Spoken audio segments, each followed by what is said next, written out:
capítulo de neumología. Continuando con el capítulo de neumología, vamos a ver el día de hoy enfermedades obstructivas a mi cargo. Vamos a iniciar con el contenido. Aquí vamos a ver todo lo que vamos a analizar el día de hoy: el caso clínico, la definición, epidemiología y la fisiopato, las manifestaciones clínicas y todo lo que consiguiente. Empezaremos con un caso clínico. A ver, vamos a leerlo, vamos a analizar un poco y al final de la clase, ya con todos los conocimientos, lo vamos a resolver. Tenemos a un paciente varón, obeso, de 25 años, de 65 años, obeso de 65 años, con antecedente de ¿qué? De tabaquismo.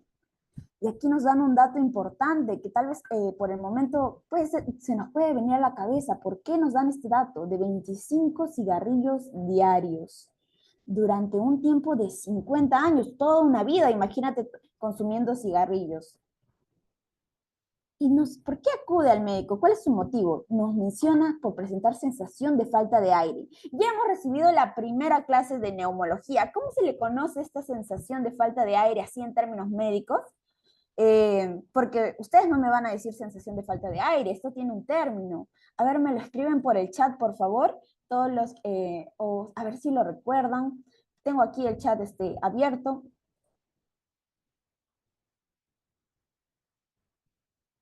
Si se acuerdan de este...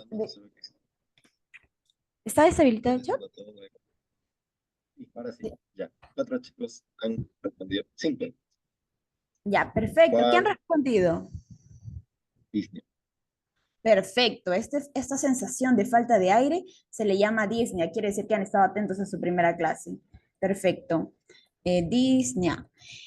¿Desde hace cuánto nos dices? Desde hace un año. Tenemos un paciente que ya va con una gran cantidad de tiempo con esta disnea. ¿Y cuándo se produce? Porque obviamente tenemos que buscar las características de la disnea. Se produce durante el esfuerzo y no solamente eso. Al inicio era con el esfuerzo, pero ha ido incrementando al punto incluso de interferir con sus actividades cotidianas, ya sea ponerse la ropa, por ejemplo, o simplemente caminar de su cuarto al baño y cosas así. Entonces, al contar esto, porque nosotros como médicos también debemos ser observadores, se observa que el paciente habla entrecortado, o sea, como que, doctor, yo me encuentro con falta de aire. O sea, estamos viendo, y con tos frecuente, o sea, no solamente entrecortado, sino está tosiendo. ¿Sí? Entonces, si esto estamos notando nosotros, vamos a buscar más datos. Entonces, ¿qué quiere decir? A lo que el paciente encontramos que el paciente había presentado tos, no solamente tos seca, sino tos con expectoración purulenta. Entonces ya también hemos visto la tos, el importante signo que es y que nos podría traducir una expectoración purulenta en repetidas ocasiones. Al examen físico que observamos, sin, la presión un poco elevada, la frecuencia respiratoria en lo normal, la frecuencia cardíaca también, y la saturación de oxígeno está casi por el límite, ¿no? Generalmente buscamos una menor a 95%, pero también, según la bibliografía que revisemos, también nos mencionan que puede ser hasta 93% para encontrarnos en un rango normal, pero esto es lo ideal. Pero aquí ya ha bajado más. Y no solamente eso, nosotros vimos al inicio que era un paciente obeso, ya nos contaba el caso, pero aquí también nos dan datos para que nosotros podamos hallar el IMC y podamos nosotros mismos corroborar en qué grado de obesidad está, o si solamente era sobrepeso, ¿no? Ya, y a nivel pulmonar, que es lo que más nos interesa el día de hoy, vemos una expiración prolongada, un tórax aumentado en su diámetro anteroposterior y se auscultan roncus. Vamos a ver ahora el transcurso de la clase por qué son importantes todos estos signos o todo lo que hemos resaltado en este caso clínico. Entonces ya debemos tener una idea, ya debemos ir maquinando cuál podría ser nuestro posible diagnóstico y cómo correlacionar todos estos signos y síntomas del caso. Entonces vamos a iniciar entre las enfermedades obstructivas, el mismo nombre nos lo dice, ¿no? Hay un patrón de obstrucción. ¿Y cuáles son las que vamos a tocar el día de hoy? El asma bronquial y el EPOC, la enfermedad pulmonar obstructiva crónica. Empezaremos con asma bronquial. ¿Cómo definimos asma bronquial? ¿Qué es? Va a ser una enfermedad heterogénea. ¿Qué quiere decir? Que puede haber distintos fenotipos de asma bronquial. O bueno, puede presentar una sintomatología relativamente variada. ¿Por qué? Este se va a caracterizar por una inflamación crónica, acuérdate de ese término, crónica, de nuestras vías aéreas. Aquí estamos viendo nuestra vía aérea toda permeable, aquí pasa el aire tranquilamente, pero aquí, ¿qué es lo que ha pasado? Ha pasado una hiperreactividad que ha hecho que nuestra vía aérea, el lumen, se disminuye en una gran cantidad. Entonces, todo lo que pasaba aquí anteriormente, primero, ha reducido en solamente esta pequeña circunferencia. Entonces, vamos a ver qué más. ¿Por qué qué más decimos para hablar de asma bronquial? Tenemos tantos síntomas respiratorios típicos y también una limitación variable. ¿Por qué? Porque tenemos distintos grados de severidad del flujo de aire expiratorio. Justamente las enfermedades obstructivas se caracterizan por ser expiratorias. Acuérdate de eso, expiratorio obstructivo. Y estos pueden variar tanto con el tiempo y la intensidad. ¿Y cuáles son estos 4 síntomas respiratorios que no debemos olvidar? En primer lugar, las sibilancias, porque seguramente tú ya habrás escuchado que las sibilancias son tal vez típicas del asma, y sí, tienen mucha relación, pero debes acordarte de algo. No todo lo que silba es asma, y no todo asma silba. Tenemos distintos tipos como hemos visto, es una enfermedad heterogénea, entonces hay distintos tipos, por lo cual puede ser que no encontremos sibilancias incluso en un asma muy severo, sino silencio auscultatorio. Tenemos la tos, que en su mayoría es tos seca, pero también puede haber tos con expectoración, pero esta debes acordarte. La disnea que hemos visto, la sensación de falta de aire, acá los pacientes sienten que se ahogan, o me van a negar que no han visto o han escuchado, aunque sea un caso con asma, o tal vez ustedes mismos tendrán esta enfermedad, ¿no? Y también esta sensación de opresión en el pecho. Entonces, ya teniendo definido lo que es asma, vamos a ver por qué es importante, ¿no? ¿Por qué deberíamos abordar más de este tema? Vemos que afecta en primer lugar a más de 300 millones de personas. Wow, eso es un montón. Aproximadamente hasta un 29% de los casos. Y donde tiene una máxima incidencia a los 3 años. Recordar que esta enfermedad generalmente la vemos más en niños. Incluso ustedes pueden preguntar a algún familiar o tal vez conocen un caso que decía, yo tuve asma de niño, pero luego se resolvió. Y ahora vamos a ver por qué, ¿no? Ahora vamos a ver a quién afecta más. Aquí hay algo curioso, que en niños y en adultos va a cambiar. En los niños, si bien hay una mayor incidencia, aquí va a haber una afectación mayor a los varones. Pero en los adultos esta relación es inversa. Ahora afecta mucho más a las mujeres. Entonces también debemos recordar cuáles son los factores de riesgo que podríamos ver asociados al asma. En primer lugar, como vamos a ver en unos minutos, lo más común es que sea un asma alérgica. Estas generalmente van de la mano esas palabras, pero no es la única, sino que es por la incidencia. Entonces vamos a encontrar antecedentes familiares, vamos a encontrar, por ejemplo, antecedentes de los padres, ¿no? Familiares. Y no solamente ello, estamos viendo que es alérgico. Entonces eso va a reaccionar frente a determinados alergenos. Con lo cual, el paciente tiene este componente llamado la atopia.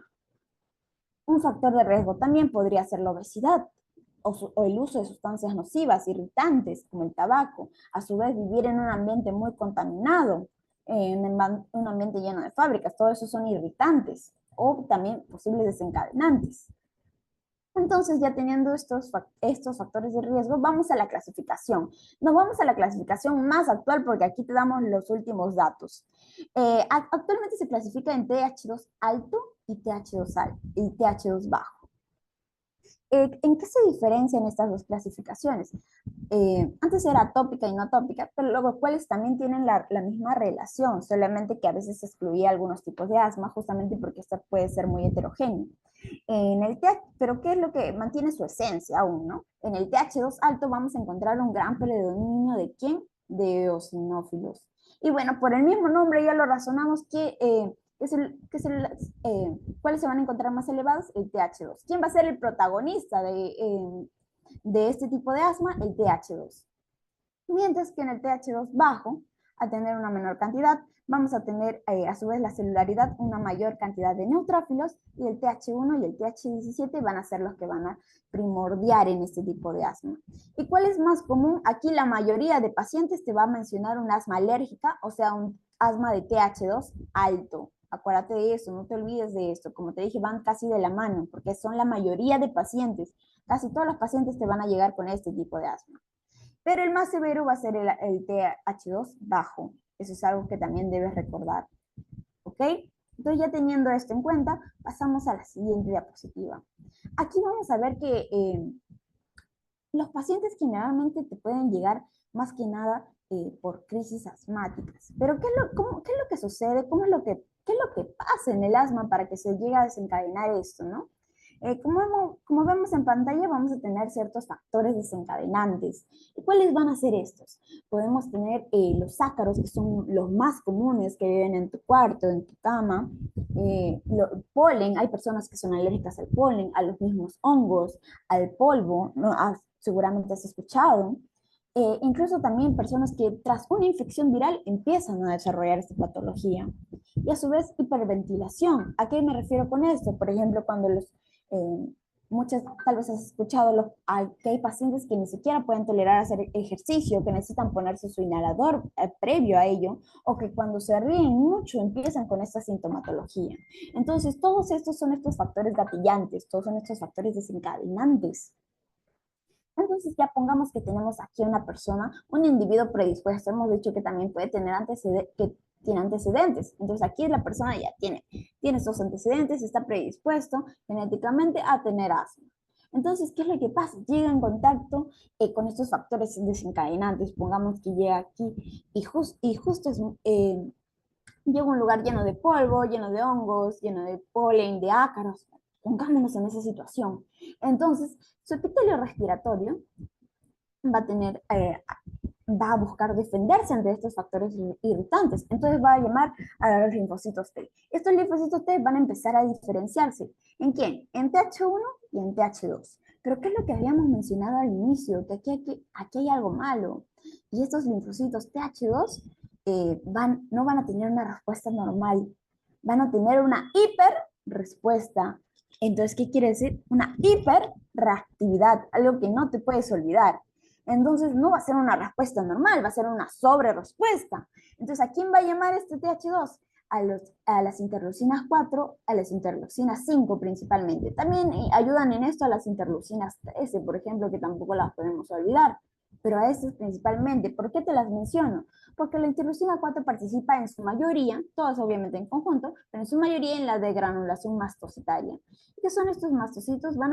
Estos mastocitos, al estar en contacto con la IgE, que es la inmunoglobulina que vamos a encontrar en valores altos en los pacientes con asma, va a liberar leucotrienos, va a liberar histamina, va a llamar a las citocinas incluso van a llamar a más interleucina 5, los leucotrienos y la histamina van a desencadenar toda esta respuesta esta hiperrespuesta.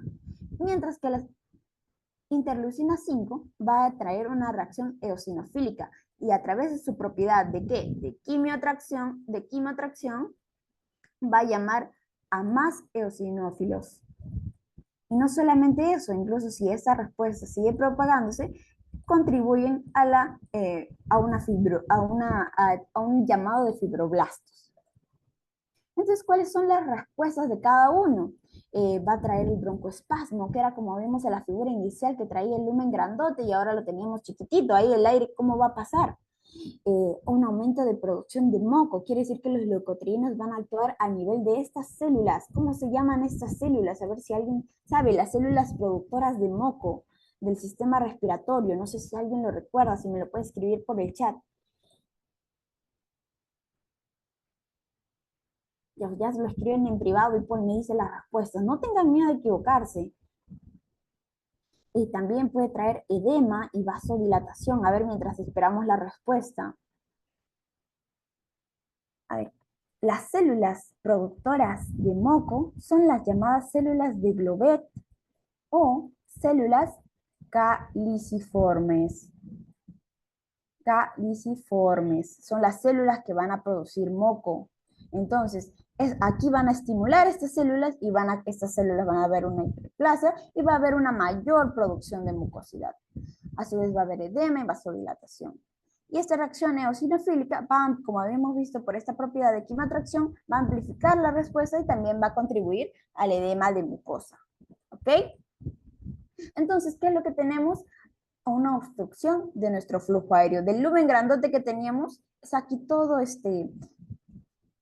reducido, vemos el moco aquí, el músculo listo está hipertrofiado, hay una mayor vascularidad, estamos viendo que todo está también edematizado, estamos viendo toda esta hiperrespuesta que ha tenido, lo cual va a traducirse en qué? En una obstrucción del flujo aéreo. Quiere decir que del lumen grandote vamos a tener un lumen chiquitito y el aire no va a poder salir. Por eso es que tenemos nuestro problema en la expiración. Entonces, ¿cómo es que busca repararlo nuestro organismo? Bueno, en lugar de una reparación, estamos viendo lo que nos causa, va a haber una inflamación a nivel bronquial, el broncoespasmo, que es esto, y la hipertrofia del músculo liso, de lo que ya habíamos hablado, y la hiperplasia de estas células de Globet o células caliciformes. ¿Ok? Y así es como lo vemos a nivel patológico, ¿no? Aquí tenemos a nivel, cómo se encuentra un bronquio normal, y aquí cómo está una persona con asma, ¿no? El lumen vemos la diferencia de tamaño, vemos la hipertrofia de las células califormes, la del músculo liso, eh, hay una mayor cantidad y haciendo que la salida del aire se vuelva más complicada. Entonces, ¿qué es lo que me va a causar esta obstrucción? Ya hemos visto cuáles son los 4 síntomas principales. La falta de aire, que era la disnea, la presión torácica y la tos, que en su mayoría es seca y también puede haber productiva, ¿no? Y lo característico que les había dicho, que son las sibilancias, ¿ok? Entonces pasamos a la siguiente diapositiva.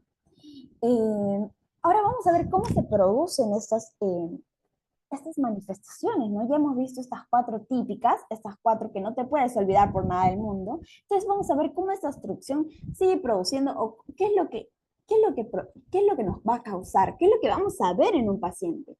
Entonces vamos a encontrar que este paso del aire ya con las vías respiratorias reducidas va a inflamar mucho más las vías aéreas, irritándolas, produciendo este mecanismo de la tos, produciendo una tos seca.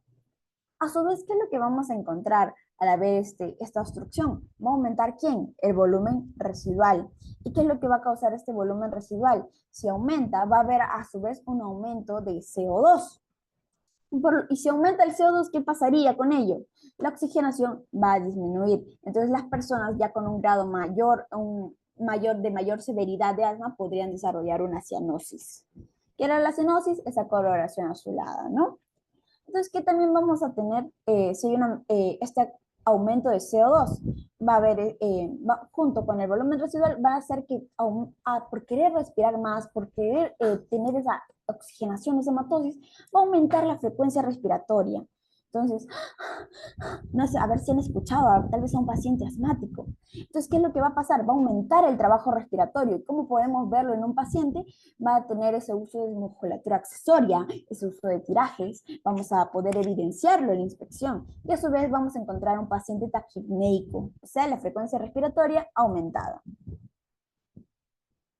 Si este aumento, esta acumulación de CO2 persiste, el pH va a disminuir, ocasionando ya una acidosis respiratoria debido a este aumento o esta acumulación de CO2. Además, como estamos viendo que el aire no puede salir, va a haber justamente un atrapamiento del mismo, lo que va a causar una distensión alveolar y va a disminuir el nivel de la ventilación, ¿no? No va a haber este intercambio de CO2 por oxígeno. O sea, esto va a estar disminuido. Y como estamos viendo, al no haber este intercambio va a aumentar el CO2. Entonces estamos viendo cómo todo se va correlacionando.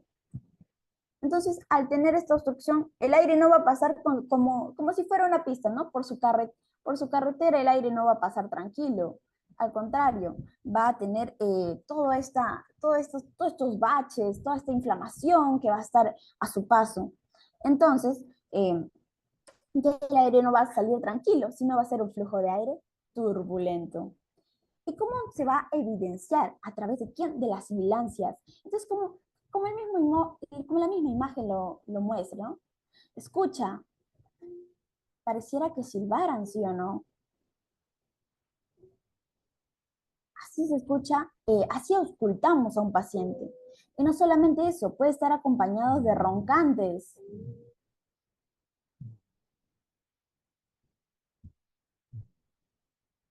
Entonces estamos viendo cómo estos sonidos expiratorios pueden evidenciarse a través de un flujo de aire turbulento. ¿Y qué es lo que debemos recordar aquí? Las sibilancias. Entonces, si el aire no puede salir, entonces vamos a demorar más en botar el aire.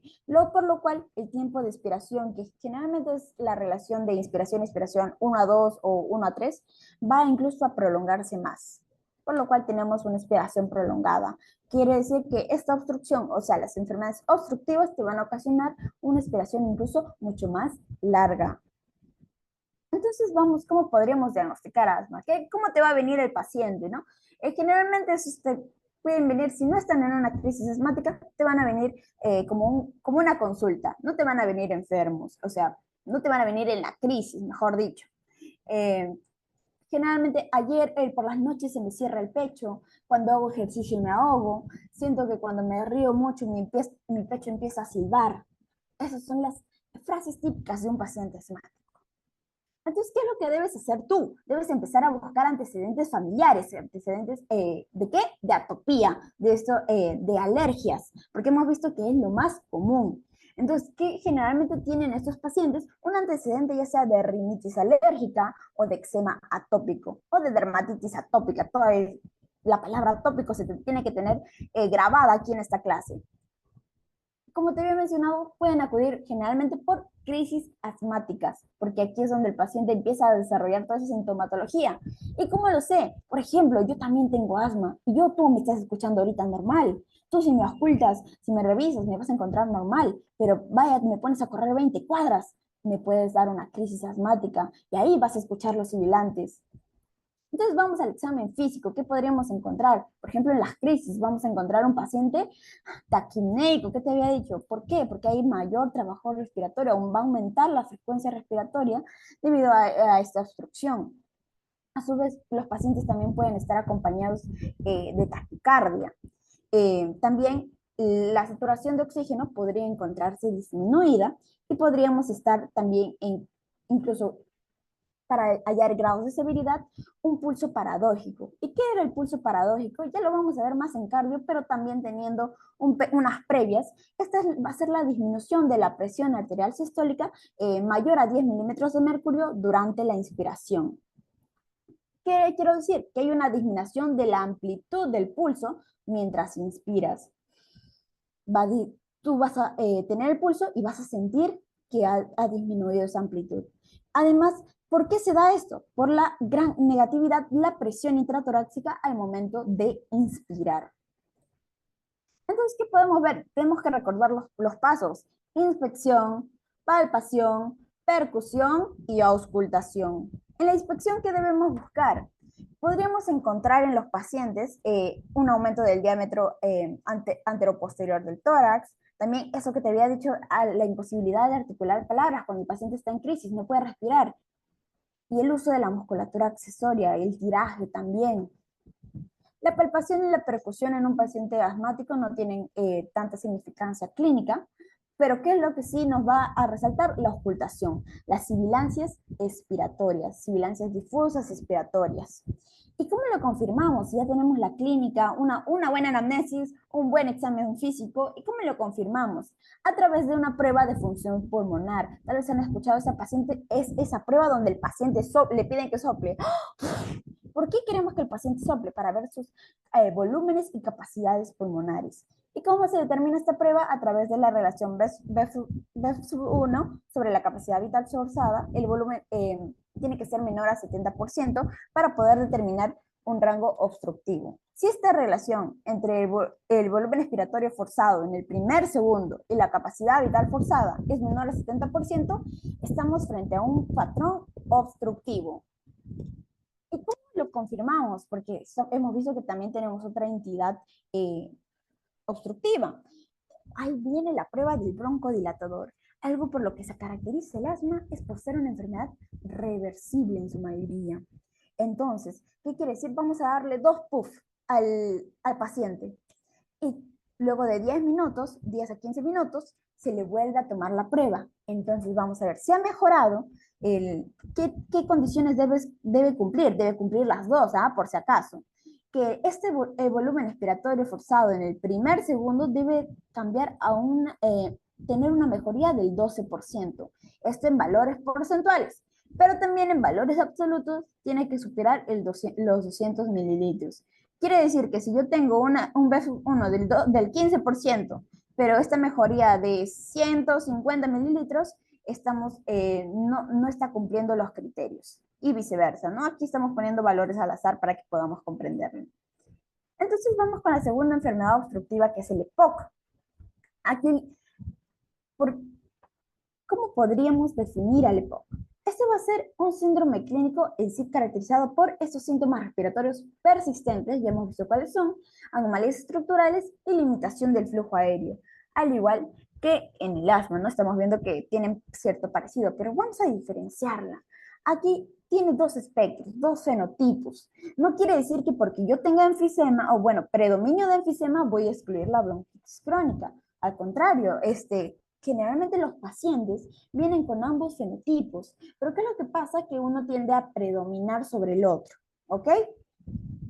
Puede predominar bien el enfisema sobre la bronquitis crónica o bien la bronquitis crónica sobre el enfisema. Entonces vamos a definir primero el enfisema. Aquí está la pantera rosa y vas a ver por qué te he puesto la pantera rosa.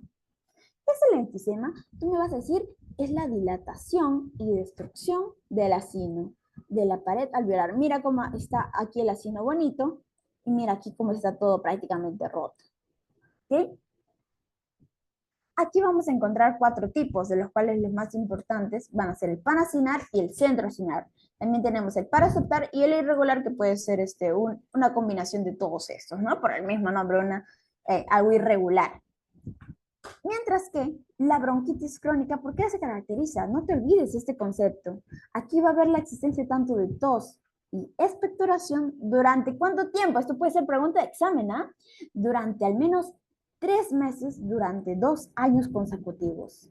¿Okay? Esa es la diferencia tanto entre enfisema y bronquitis crónica. Y a su vez la bronquitis, bueno, por el mismo nombre, bronquitis, queratitis, inflamación. Es una inflamación crónica de las vías respiratorias. Estamos viendo justamente estas vías inflamadas, ¿no? Aquí estamos viendo también el lumen reducido, el moco, la hipertrofia del músculo liso, etcétera.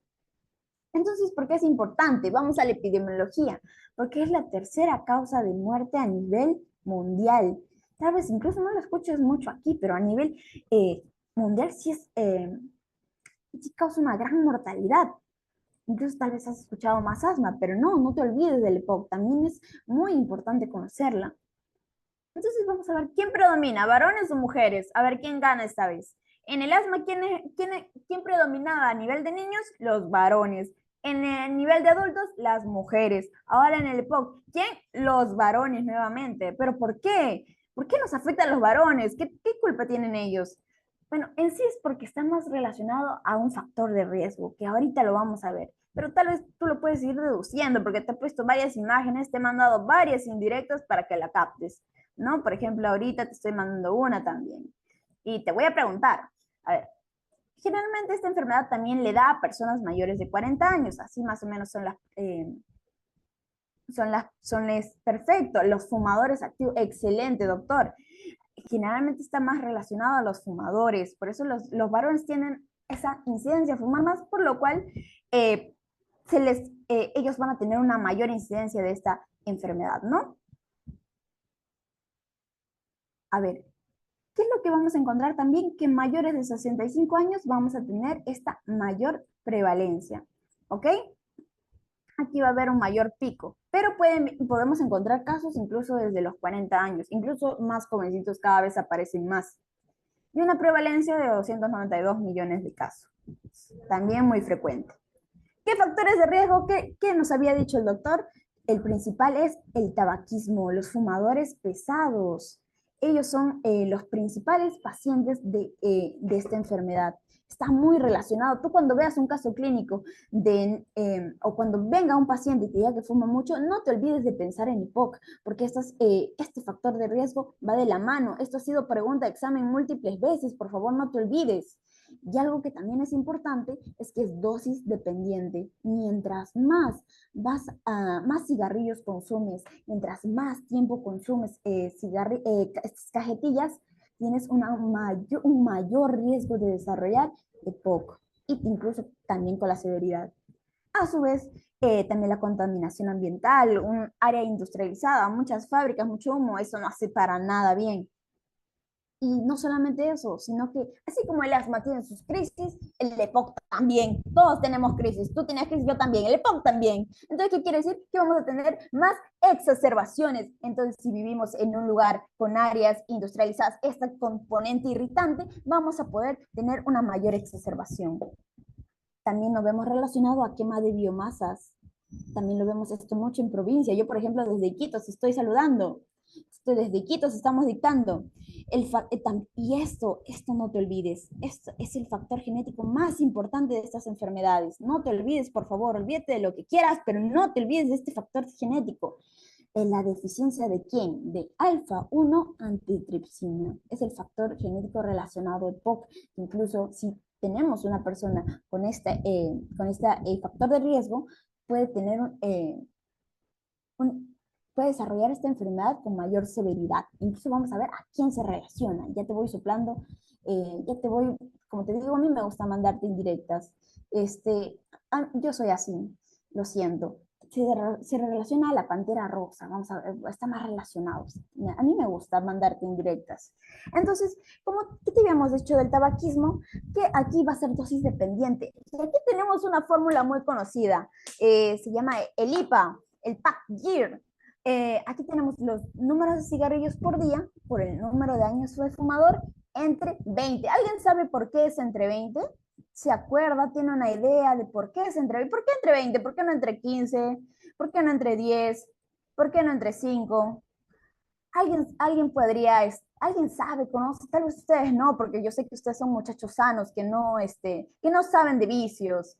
Pero, ¿por qué 20? ¿Alguien tiene alguna idea? Aquí no hay respuestas equivocadas, no se preocupen.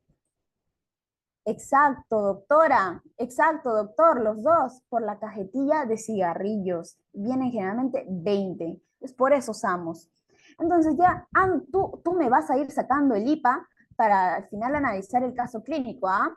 El número de cigarrillos al día por el número de años de fumador entre 20. Entonces estamos viendo si tiene un BACGIR menor a 10, el riesgo es nulo o muy bajo, luego empieza incrementando. Si supera 40, es muy probable que tenga EPOC.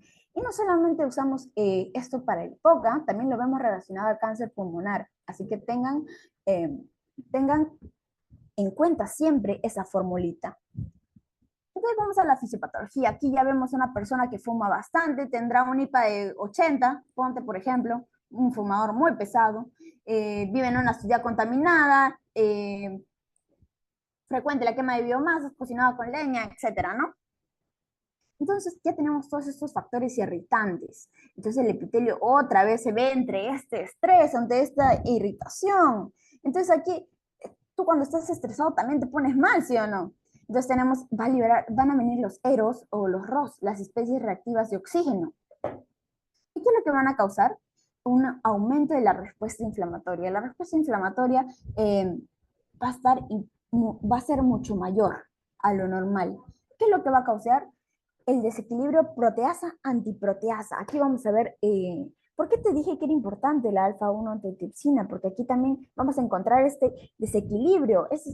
Aquí vamos a encontrar también la elastasa neutrofílica, por la cual va a estar elevada en esta respuesta inflamatoria. ¿Y por qué es importante? ¿Y por qué es más severo? Tal vez que estos pacientes que tienen este déficit puedan desarrollar una enfermedad con mayor severidad, porque si ya tenían un déficit inicial y aquí hay un desequilibrio, ¿qué es lo que va a pasar? Esta balanza de lo que estaba inclinada así se va a inclinar mucho más, prácticamente vertical. Va a haber una mayor cantidad de elastasa, va a pesar mucho este lado, y esto aquí casi nada. Y aquí debe haber un equilibrio, y en lugar de equilibrio estamos con una balanza casi vertical. Entonces vamos a ver, va a haber una gran cantidad de elastasa. No va a haber quien la frene. Si no hay quien la frene, va a empezar a comer más, por decirlo así, ocasionando un daño a nivel de la pared alveolar ¿Y qué te había dicho? En la cual, ¿cómo se llamaba esa entidad o ese fenotipo en la cual había una dilatación del acino, una destrucción del acino? Se llamaba, ¿cómo se llamaba? Por favor, díganmelo. Al inicio, al inicio de EPOC nomás lo vimos. ¿Cómo se llamaba cuando hay esta dilatación? Un enfisema. Excelente, doctor. Un enfisema. Perfecto, doctora. Un enfisema. Está más relacionado, si te quieres acordar así. También, ¿qué hay en esta respuesta inflamatoria? Una hiperplasia de células caliciformes. ¿Cómo te había dicho que era el otro nombre de las células caliciformes? Porque no estamos en otro epitelio, ¿ah? Seguimos en el epitelio respiratorio. Perfecto, doctor. Las células de Globet. Y también no solamente ello, va a traer fibrosis. Fibrosis. Va a haber un estrechamiento de las vías aéreas, una inflamación de las vías aéreas. ¿Cómo te había dicho que se conocía eso? Vamos, doctores. Una inflamación que te puede producir tos con expectoración. Vamos, solo una respuesta o la inicial. Revisa tu diapo. Excelente, doctor. Excelente, doctora. La bronquitis crónica, si quieres lo puedes relacionar así. A su vez, también va a haber un cambio en los vasos sanguíneos por todo este estrés que vamos a ir teniendo, ocasionando una vasoconstricción. ¿Y qué es lo que va a ocasionar esta vasoconstricción? Una situación que va a reducir el oxígeno, una vasoconstricción hipóxica. Y esto se va a traducir en una hipertensión pulmonar, que generalmente se ve más relacionado a la bronquitis crónica. ¿Ok? Pero como te he dicho antes, estos de aquí no van por separado, estos de aquí van juntos, no porque predomine el enfisema significa que me excluye de bronquitis crónica, ¿ok? Son fenotipos. No me vayas a decir que solamente es un paciente enfisematoso y ya, tienen ambos componentes. Puede predominar uno, pero tenemos ambos. Entonces aquí tenemos nuestro alveolo enfisematoso, que hemos visto si está roto, nuestro alveolo bonito era, se expandía y a la inspiración y expiración, ¿no? Se movía como un globito. Tú has hecho tu maqueta en primaria, cómo se movía el alveolo como el globo, ¿no? Pero ¿qué es lo que pasó ahora si está roto? Ha tenido esta pérdida de la elasticidad. Entonces, ¿qué es lo que va a causar? Que el alveolo ya no se pueda extender. Entonces vamos a tener un atrapamiento de aire. Y al tener no solo perderse de la elasticidad, sino como te dije, se rompió. Ahí va a haber este daño estructural. Entonces va a haber este estrechamiento y no solamente eso, un colapso alveolar. Antes teníamos como 50 alveolos ahí en nuestro seno.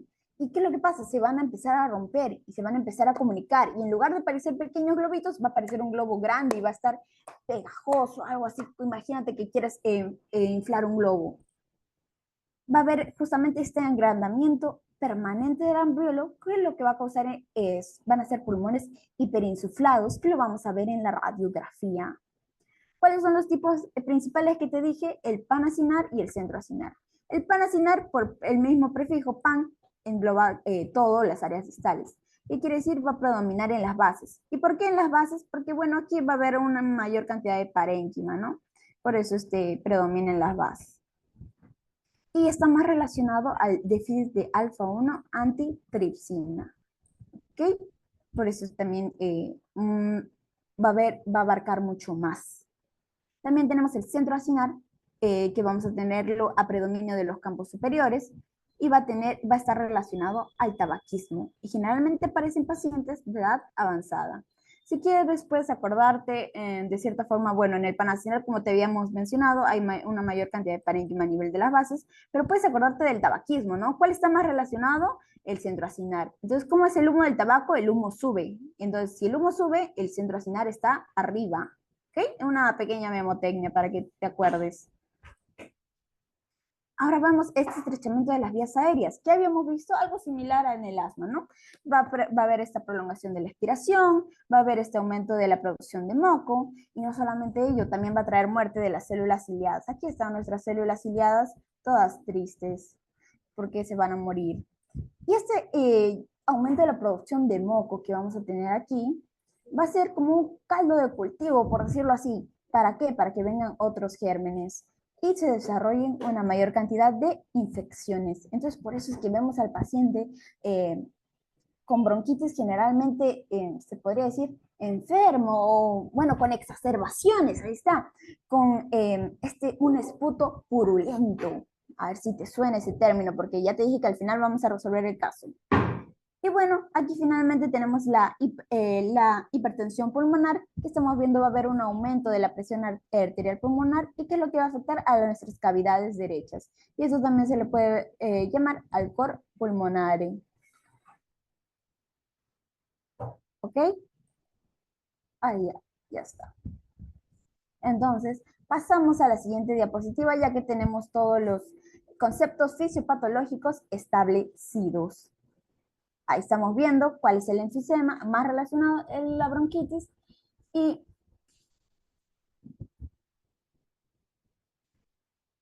la bronquitis y la hipertensión alveolar y la hipertensión pulmonar. ¿Ok? Vamos a continuar con las manifestaciones clínicas y ahora respondemos tu pregunta. ¿Ok, doctor? Terminamos esta parte. Terminamos solo manifestaciones clínicas y respondemos la pregunta del doctor para poderlo tener en cuenta. ¿Qué es lo que habíamos tenido al igual que en asma? La pérdida de elasticidad. Perdón, en enfisema, la pérdida de la elasticidad. ¿Qué es lo que va a causar? Una expiración prolongada. Además, ¿qué es lo que va a tener? Va a haber este atrapamiento de aire, esta hiperinsuflación que habíamos visto, ¿cierto? Y si hay un mayor atrapamiento de aire, quiere decir que vamos a tener, ¿qué cosa? Un mayor volumen pulmonar. Entonces, ¿qué habíamos visto en asma? Puedes revisar si quieres tus PPTs, puedes retroceder. Aquí siempre todos retrocedemos, no soltamos fácilmente.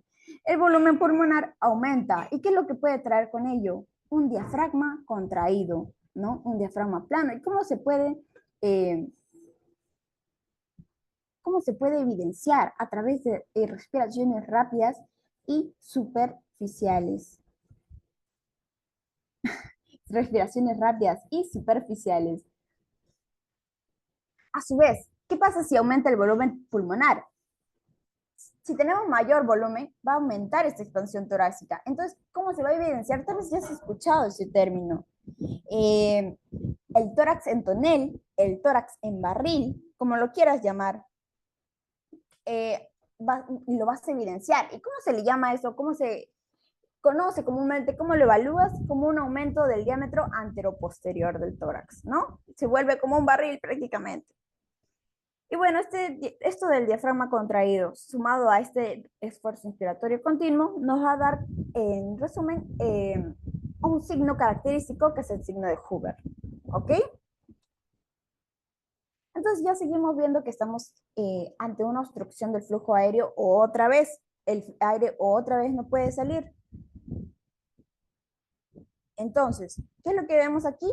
¿Qué vemos en asma? Si el aire no puede salir, vamos a tener un mayor trabajo muscular. ¿Qué es lo que va a hacer? Va a haber disnea, va a haber esta falta de aire, el uso de la musculatura accesoria, etcétera, ¿no? A su vez vamos a estar, como te dije, ya la carretera del aire no está libre, está toda llena, inflamada, toda obstruida prácticamente. Entonces vamos a tener un flujo de aire turbulento. Y como ya habíamos escuchado antes, ¿qué va a presentar el paciente? Roncus y sibilancias o sibilantes. Entonces, aquí generalmente en el EPOC encontramos más roncos, pero también podemos encontrar nuestras sibilancias, ¿no? El roncus es un poco de más de vías respiratorias más grandes y las sibilancias más finas. Justamente por eso el mismo tipo de sonido. Vemos que el roncus incluso es más brusco y las sibilancias un poco más finas.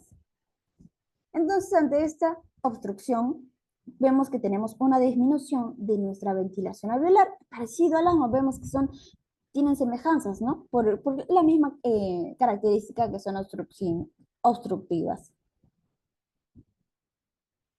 Entonces, ¿qué nos producía esta disminución de la ventilación? Una menor oxigenación. Si tenemos una menor oxigenación, vamos a tener una hipoxemia. Como hemos visto, es una enfermedad, como dice el nombre, enfermedad pulmonar obstructiva crónica. Entonces, quiere decir que esto va a ir a lo largo de mucho tiempo. ¿Y qué es lo que va a causar en el paciente? Tanto fatiga como poliglobulia. Ya. Y finalmente tenemos el aumento de la producción de moco, que habíamos visto, va a tener esta tos crónica y como hemos visto, al tener estas infecciones, al tener este cultivo, va incluso a producir una tos con esputo, ¿no? Vamos a tener este esputo característico, eh, este esputo purulento.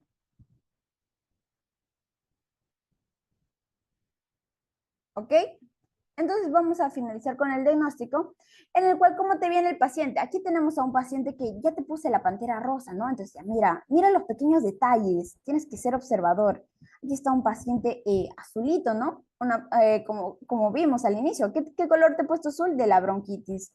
¿Y qué color te he puesto rosadito? De la pantera. Entonces, estaríamos aquí frente a un paciente enfisematoso? Y aquí un paciente con predominio de enfisema y un paciente con predominio de bronquitis. De bronquitis. ¿Y cómo te vienen los pacientes?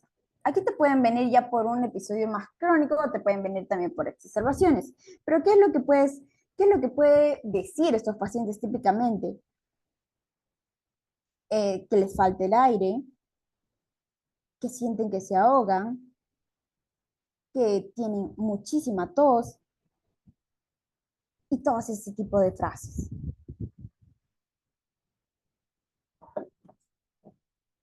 Uy, no, no pasa.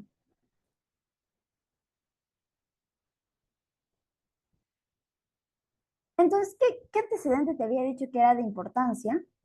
Los pacientes que son fumadores pesados, los pacientes tabáquicos, los que tienen el IPA mayor a 40.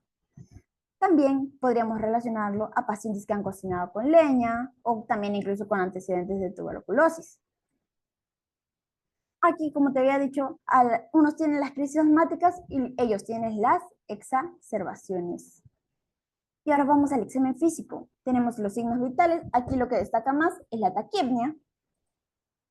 A la infección que habíamos mencionado, este tórax en tonel, tórax en barril, que es este aumento del diámetro anteroposterior. Un paciente en estas crisis va a hacer uso del aumento de la musculatura accesoria.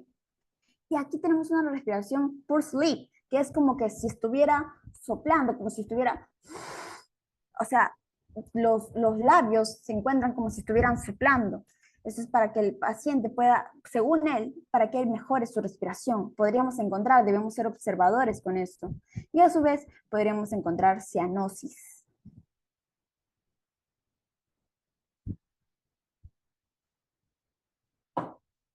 Seguimos, inspección, palpación, percusión y auscultación. En la palpación podríamos encontrar incluso una disminución de las vibraciones vocales. Aquí sí podríamos encontrarlo.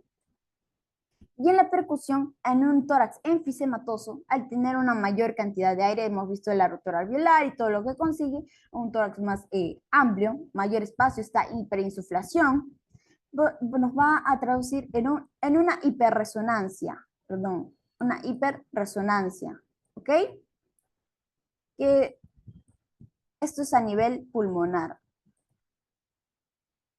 una hiperresonancia. Y la auscultación podríamos encontrar tanto una disminución del murmullo vesicular, podríamos encontrar roncus o podríamos encontrar sibilancias.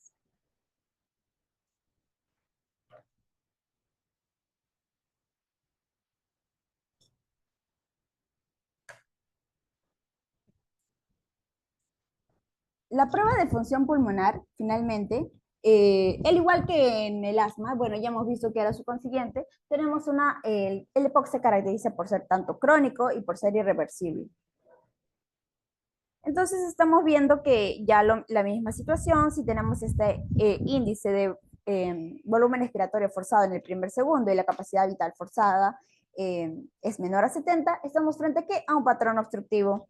Y si la prueba de nuestro broncodilatador no llega a tener esos parámetros de reversibilidad, vamos a tener vamos a estar presentes frente a un patrón no reversible. o con muy poca reversibilidad, por lo cual sería una prueba del broncodilatador negativa, con lo cual estaríamos demostrando la existencia de EPOC. Eso es lo que las diferencia.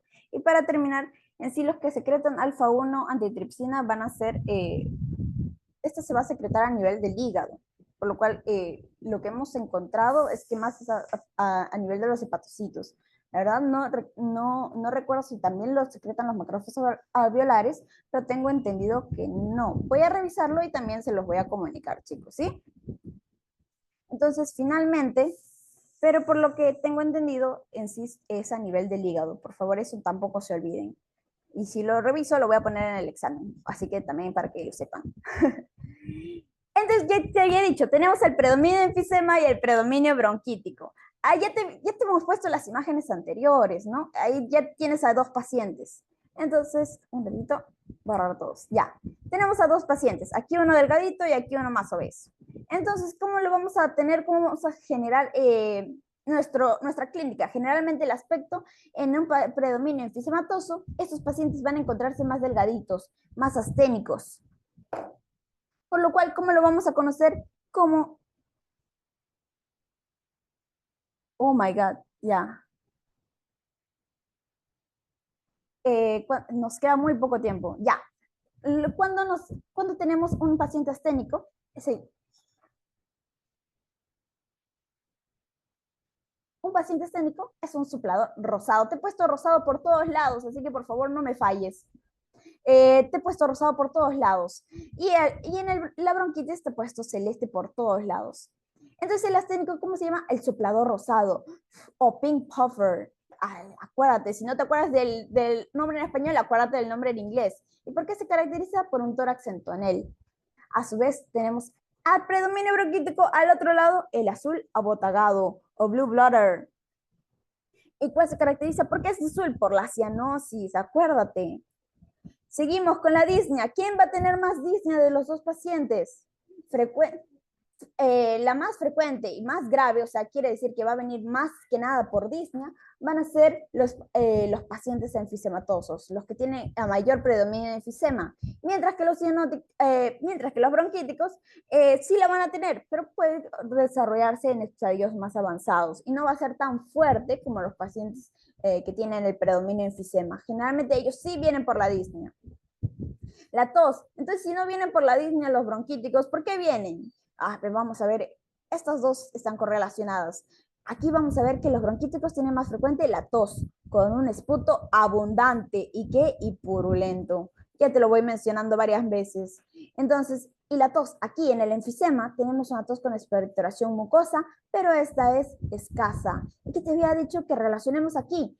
¿Por qué? Porque aquí se pueden desarrollar una mayor cantidad de infecciones. Aquí es muy frecuente, que es lo que da estas exacerbaciones. Entonces, los pacientes bronquíticos vienen generalmente por aquí y los pacientes enfisematosos generalmente por aquí. Algo que debes recordar. En el intercambio de gases ya hemos visto que en uno hay una destrucción prácticamente alveolar, y que es lo que nos va a ocasionar una presión de oxígeno generalmente disminuida, pero ¿qué es lo que va a pasar? El CO2 se va a encontrar en rangos generalmente normales. En cambio, en el bronquítico, el O2 va a encontrarse muy bajo. ¿Y qué es lo que vamos a encontrar aquí? CO2 elevado. Otra característica, diferencia, la retracción elástica. En el enfisema, ¿qué habíamos dicho? El alvéolo, ¿cómo está? Parece un globo todo pegado. Entonces aquí va a estar disminuida. El alvéolo no va a poder. En cambio, en la bronquitis, eso se va a encontrar normal. La ocultación. ¿Qué vamos a encontrar generalmente en el enfisema? Que vamos a tener disminución del murmullo vesicular. Corta, por favor. Disminución del murmullo vesicular. Mientras que en la ocultación tenemos los roncos y sibilancias que van a variar con la tos. Porque, ¿qué encontraríamos, por ejemplo, si una sibilancia no varía con la tos o si no encontramos sibilancias difusas, si no encontramos sibilancias localizadas? Incluso eso podría darnos un indicio de que no sería asma ni EPOC. Si fueran localizadas y no hay esta variación, incluso podríamos estar sospechando de alguna masa aquí. Y finalmente, la radiografía de tórax que vemos en estas dos. Vemos un corazón delgadito, chiquito, en el enfisema. Mientras que vemos en el corazón de un bronquítico, un corazón grande. ¿Por qué grande? Puede caber muchas cosas aquí, tal vez. En el enfisema, un corazón muy pequeño. ¿Qué es lo que va a pasar? A este corazón también incluso se le conoce como corazón en gota. Aquí, como habíamos visto, va a haber una hiperinsuflación. Hemos visto, mira, estos pulmones todos grandotes. Y mira aquí estos pulmones más chiquitos. Un aplanamiento diafragmático. Mira el diafragma cómo está todo aplanado. Aquí, mira, aparece una S, incluso. Una hiperclaridad. Y claro, ¿cómo no va a haber si con tremendos pulmones todo ese atrapamiento aéreo? Y aquí, ¿qué es lo que vamos a encontrar? Como habíamos dicho, incluso hay una relación mayor con la hipertensión portal, por lo cual va a haber un aumento de la trama vascular. Entonces, eso es todo por enfermedades obstructivas. Y ahora vamos a ver finalmente el caso clínico. Te había dicho que por favor me halles el IPA. ¿Cuánto es el IPA? A ver, por favor, el pack year, por favor, escríbanlo por el chat. Y vamos volviendo a leerlo. Excelente, doctor. Ya tenemos una respuesta. A ver, ¿quién da más? ¿Quién da menos? A ver si se acuerdan. Si quieren pueden volver a leer sus diapositivas si no se acuerdan la fórmula.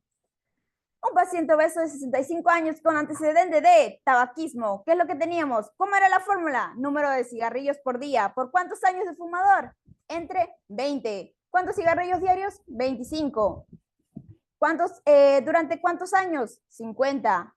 ¿Entre cuánto? Entre 20, porque era el número de cigarros en una cajetilla. ¿Cuánto nos da? Excelente, doctores. 62.5. También tenemos una disnea con la expectoración purulenta. ¿Con qué a predominio de quién te dije que había una expectoración purulenta? Ahí no solamente eso, tenemos también disnea. ¿A predominio de quién va la disnea?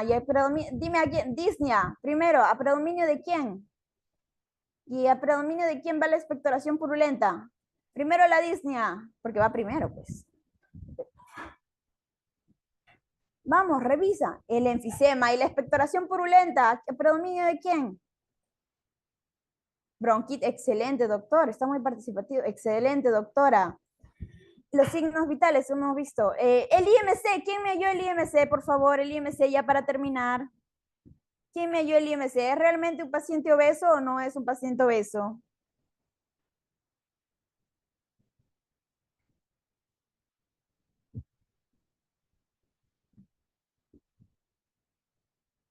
Vamos. Mientras vamos viendo que a nivel pulmonar estamos corroborando que hay una expiración prolongada. ¿Cuánto era el rango? ¿De 1 a 2 o de 1 a 3? El tórax aumentado en su diámetro anteroposterior, llamado tórax en tonel. Y podemos ejecutar los roncos expiratorios que demuestran esta obstrucción. 38 de IMC, 38.1, excelente, doctor. Entonces estamos frente, excelente, doctora, la doctora exacta con decimales. Entonces estamos frente a un paciente con EPOC. ¿Era un EPOC o asma? A ver, bueno, ya lo dije, pero al final era EPOC. Esa era la dubitativa, si era EPOC o era asma. Pero también nos falta la prueba de la espirometría, si es reversible al broncodilatador, ¿qué sería? Sería un patrón de reversibilidad, ¿no? Estaría asociado, entre comillas, al asma, porque el asma se caracteriza por eso, mientras que el EPOC se caracteriza por irreversibilidad. Ahora sí, hemos terminado. No sé si alguien tiene alguna pregunta. Por favor, hagan preguntas fáciles.